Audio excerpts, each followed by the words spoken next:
What's up, investors? I have a ton of data for you today, all right? So the Federal Reserve raised rates, and that's going to affect the markets. Of course, it has been for a while. We're going to look at all kinds of charts to help us understand and figure out the timing and the gravity of the incoming changes in economic outlook and markets. So I have so many charts. We're just going to go one by one. I can't even memorize all of them, all right? So bear with me. We're going to try to figure out and understand and build a picture as to where is this interest rate leading us, and what can we tell about the future based on the trends that have been establishing over the last year or two connected to the interest rates. So first, this is the Fed's benchmark interest rate at the moment.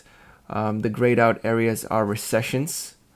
So one thing that we can gather from this, of course, is that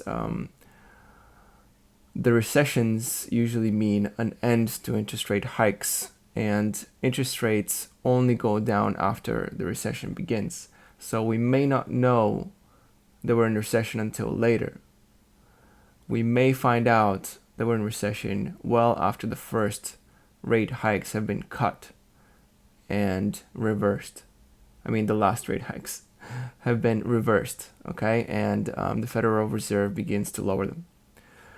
Now, let's try to figure out, okay? Let's gleam into the current situation of what's going on in the economy and try to figure out when is this going to happen, and if this extreme rate hike speed is going to lead us right back down in the depths of the 2008 recession, or perhaps in the 2018 dip, or a 2020 style recession, or perhaps the 2001 to 2002 recession. We don't know.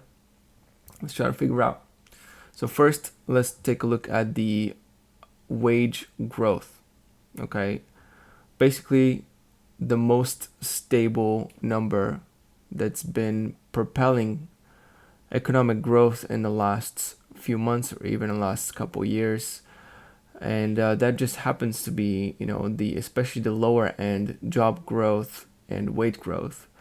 It looks like ever since 2022, those trends have been reversing, although still well above average, especially for the last 20 years. The rate at which wage growth is rising is definitely slowing down and could perhaps reverse. Job switchers are experiencing the biggest change in wage growth. It's almost reached the job stayer median wage growth. Traditionally, those are pretty close together. They increased a huge separation in the beginning of or towards the end of 2021, beginning of 2022. Everybody who was switching jobs was very much rewarded for it. But that trend seems to be reversing now. So it's a sign that things are not, rocketing in the same direction as they were in 2021, beginning of 2022. This is household debt service payments as a percentage of disposable personal income. So basically it speaks to the affordability of the mortgage, household debt. It seems to be actually pretty stable. So this doesn't speak too ill of consumers' ability to pay their mortgage. So perhaps we're not looking at a 2008 style recession where at least consumers, regular individuals, are not able to service their mortgage payments. So that's probably out of the question at this point. So that's actually kind of a good sign. Let's move on to prime age labor force participation, which is at its highest level since 2002. Now, this could be looked at as a good sign or a bad sign. This could be looked at as, well, everybody was looking for a job. There are just no jobs available. And since 2015-16, more jobs started to be available. And now we're reaching a high that we haven't experienced since 2002.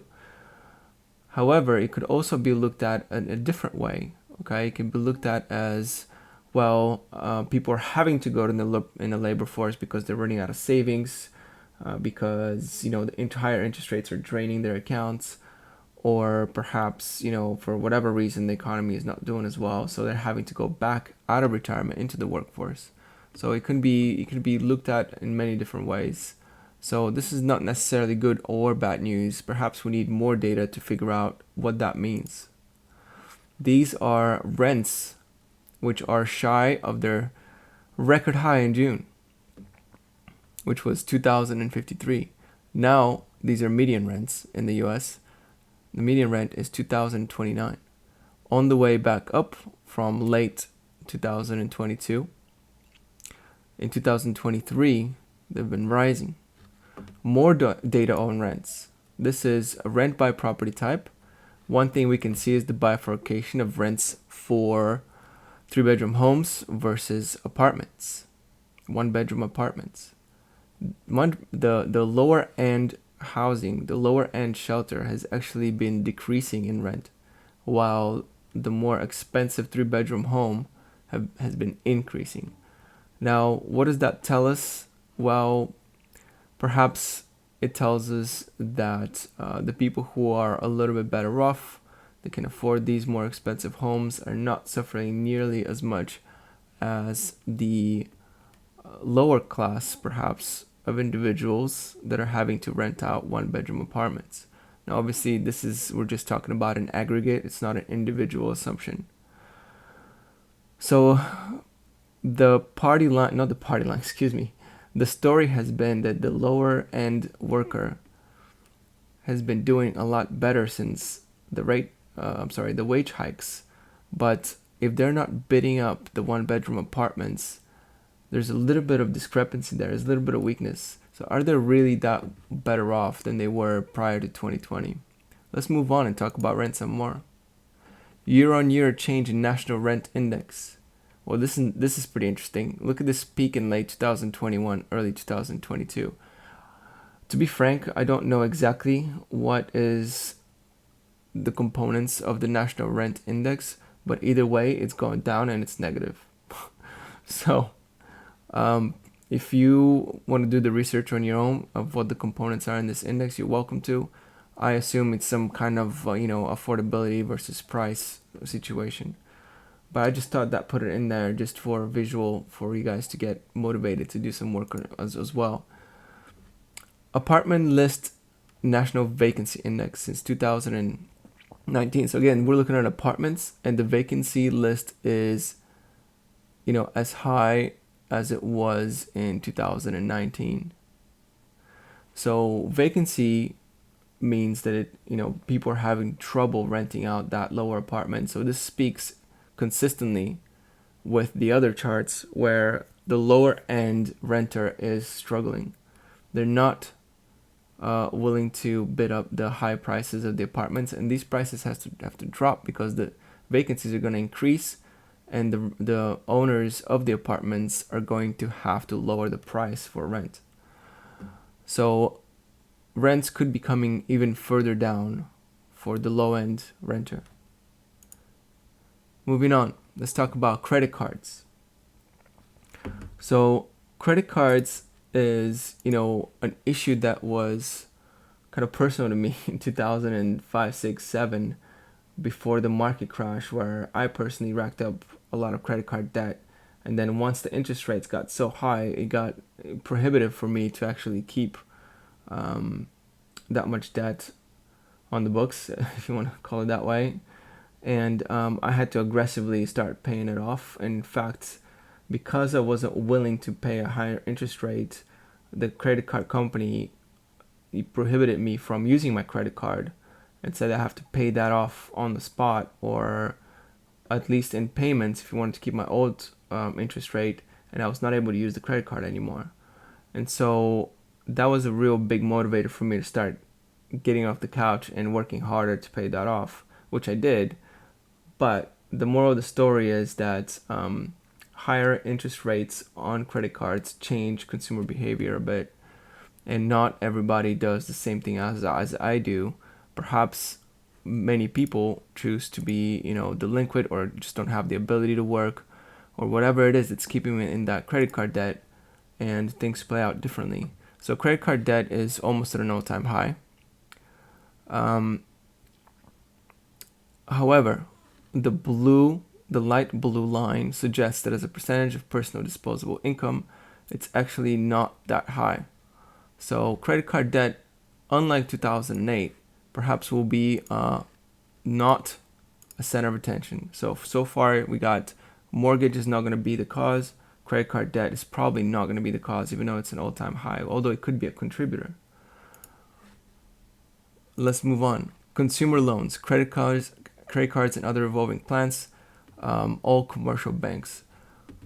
So here we go. Debt is accelerating. It's nearing 1 trillion on the credit card, consumer, etc. Consumer and commercial, credit cards and other revolving plans on commercial banks. So it could be a contributor, but as you know, affordability, people can afford the payment, so it's not as big deal right now. Next on the chopping block, autos, interest rates on 60-month new car loans in the United States from February 2014 to 2023, June 2023. They're very, very high. They've doubled. They've doubled since 2000 and early 2022, late 2021. They've doubled. So the affordability is much less than it was like a year and a half ago. You got to pay twice the interest. So this is going to be a problem, right? This hits directly into the consumer pockets. Autos are one of the largest purchases next to a house, and a lot of people who don't have houses have autos as their largest purchase, and that is where they pay the bulk of their interest.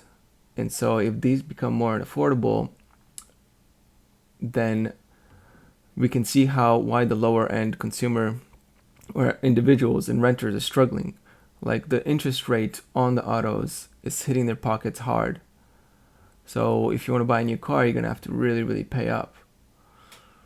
So this is a money drainer right there. Moving on, light vehicles in the US, I believe. Yep, US light vehicle sales.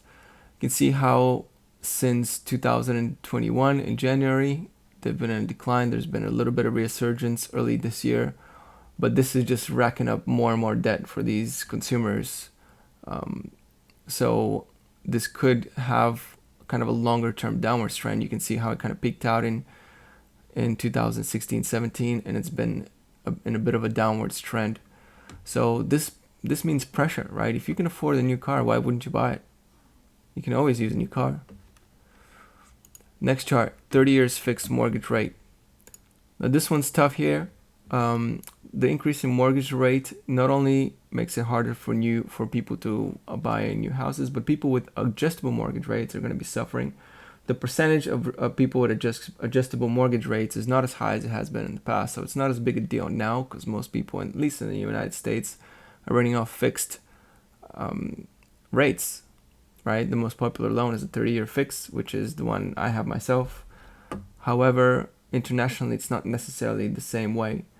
And with inflation coming down and the rate still staying high, adjustable mortgage rates in other countries are going to become a problem, and nothing really globally makes sense or happens in a vacuum anymore. As the global citizen suffers, the United States is going to feel a hit, although maybe not as large. Moving on, these are all sectors: commercial mortgages, assets. So I brought this chart up because I just want to showcase that the debt is definitely accelerating, especially in the commercial mortgages. And I have the killer chart to finish, segueing right off of this to say where I think the next problem is going to be and what is going to be the next downturn in the economy. What's the trigger going to be? What's the cause? And it's this chart right here. This right here. Office. I wish I could zoom it in. Let me see if I can do something about this. Oh, I can zoom it in. Let's go. Okay, look at this. Office CMBS delinquency rate. Percentage of delinquent office mortgages. So look at this spike here since late 2022. Delinquencies from 1.5% to 4.5%. So that's tripling. That is the triple of delinquency rate. And this thing doesn't look like it's slowing down. It's going up as fast as rate hikes are going up. it seems like those two things are fairly correlated. And I'm thinking that commercial real estate delinquency might even keep going after the Fed stops raising rates, or at least slows down to a trickle. So we'll see if that actually transpires. But if I had to guess, I think the commercial loans are the biggest problem in the economy right now, and the fallout will be felt. The next thing that will exacerbate the problem is probably the slowdown in auto sales, and then finally, credit card debts. Those things will be exacerbating the downfall. However, the epicenter is probably going to happen in commercial loans. So that's what I'm thinking. And I don't know how long it's going to last. Obviously, the consumer is in pretty good shape right now when it comes to affordability of their lifestyle. The lower end consumer is still suffering more than they used to. The medium kind of class consumer is not suffering as hard. However, when the commercial real estate market takes a hit, the people that are more well off will suffer harder for at least a brief time, because those are the people who have assets tied into that. Those are the people with investments. Those are people that are not going to be making as many real estate deals. And commercial real estate is huge in the United States. It's enormous. So if that area of the market suffers, everything else is going to trickle in the same direction in a different extent. So I would look for that. That would be my point of interest. I just don't know when it will happen.